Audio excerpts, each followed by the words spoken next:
ഈശോയിൽ സ്നേഹം നിറഞ്ഞ പ്രിയ സഹോദരി സഹോദരങ്ങളെ, ദൈവവചനം മഹത്വപ്പെടുവാൻ ദൈവം നമ്മളെ ഓരോരുത്തരെയും പേര് ചൊല്ലി വിളിച്ചിരിക്കുന്നതിന് ദൈവത്തിന് നന്ദി പറയാം. ഇന്ന് നമ്മൾ ശ്രവിക്കുന്ന തിരുവചന ഭാഗം ലൂക്കായുടെ സുവിശേഷം 6-ാം അധ്യായം 45-ാം തിരുവചനം. നല്ല മനുഷ്യൻ തൻ്റെ ഹൃദയത്തിലെ നല്ല നിക്ഷേപത്തിൽ നിന്ന് നന്മ പുറപ്പെടുവിക്കുന്നു. ചീത്ത മനുഷ്യൻ തിന്മയിൽ നിന്ന് തിന്മ പുറപ്പെടുവിക്കുന്നു. ഹൃദയത്തിൻ്റെ നിറവിൽ നിന്നാണല്ലോ അധരം സംസാരിക്കുന്നത്.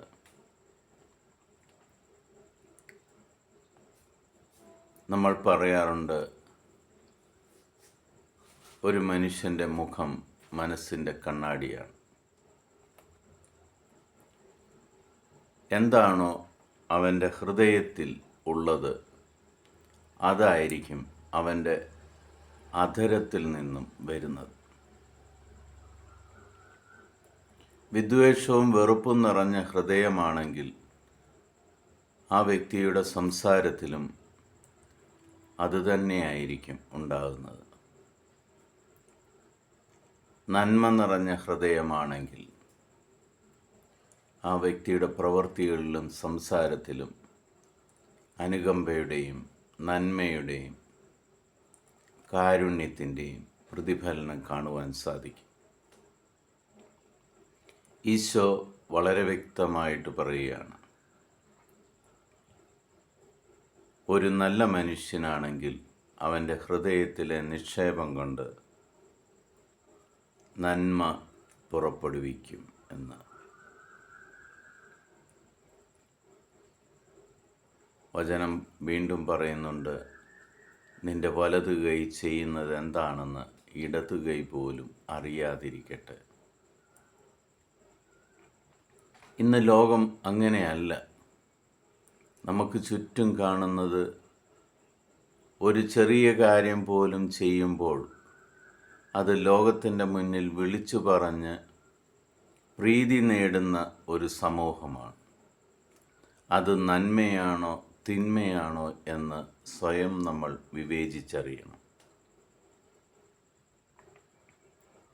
ചീത്തയായ മനുഷ്യനാണ് തിന്മയിൽ നിന്ന് തിന്മ പുറപ്പെടുവിക്കുന്നതെന്ന് ഈശോ പഠിപ്പിക്കും. നമ്മൾ നമ്മളെ തന്നെ വിചിന്തനം ചെയ്യേണ്ട സമയമായി. നന്മയായ മനുഷ്യനാണോ ഞാൻ, അതോ ചീത്തയായ മനുഷ്യനാണോ? നമ്മൾക്ക് എന്തെങ്കിലും കുറവുകളുണ്ടെങ്കിൽ ആ കുറവുകളെ മാറ്റേണ്ട സമയമായി. നാളെ അത് ഞാൻ ചെയ്യാമെന്ന് ചിന്തിക്കുന്നതിന് പകരം ഇന്ന് തന്നെ അത് ചെയ്യുവാൻ ഉള്ള കൃപയ്ക്കായിട്ട് പ്രാർത്ഥിക്കാം. നാളെ നമ്മൾ ഈ ഭൂമിയിലുണ്ടോ എന്ന്, ഉണ്ടാകുമോ എന്ന് നമുക്ക് പോലും അറിയില്ല. അതുകൊണ്ട് ഒരു നന്മ ചൊരിയുന്ന മനുഷ്യനായി നമ്മളെ തന്നെ ഇന്ന് മാറ്റിയെടുക്കാം. അത് നമ്മുടെ കുടുംബത്തിനും സമൂഹത്തിനും ഈ ലോകത്തിന് തന്നെയും ഒരനുഗ്രഹമായി മാറും. പിതാവായ ദൈവത്തിൻ്റെയും പുത്രനായ യേശു ക്രിസ്തുവിൻ്റെയും പരിശുദ്ധാത്മാവിൻ്റെ കൃപയും അനുഗ്രഹവും സമൃദ്ധിയും എപ്പോഴും നിങ്ങൾക്കുണ്ടാകട്ടെ. നിങ്ങളുടെ ജീവിതത്തെ ഒന്ന് ആത്മശോധന ചെയ്യുവാൻ പരിശുദ്ധാത്മാവായ ദൈവം ഇന്ന് നിങ്ങളെ സഹായിക്കട്ടെ. നന്മ ചൊരിയുന്ന വ്യക്തികളായി നമ്മുടെ ജീവിതത്തെ മാറ്റാം. നല്ലത് മാത്രം ഹൃദയത്തിൽ നിന്നും പറയുന്നവരായി നമ്മുടെ അധരത്തെ മാറ്റാം. ഈശോയുടെ സമാധാനം എപ്പോഴും നിങ്ങളുടെ കൂടെ ഉണ്ടായിരിക്കട്ടെ. ഈശോ മിശിഹായ്ക്ക് സ്തുതിയായിരിക്കട്ടെ.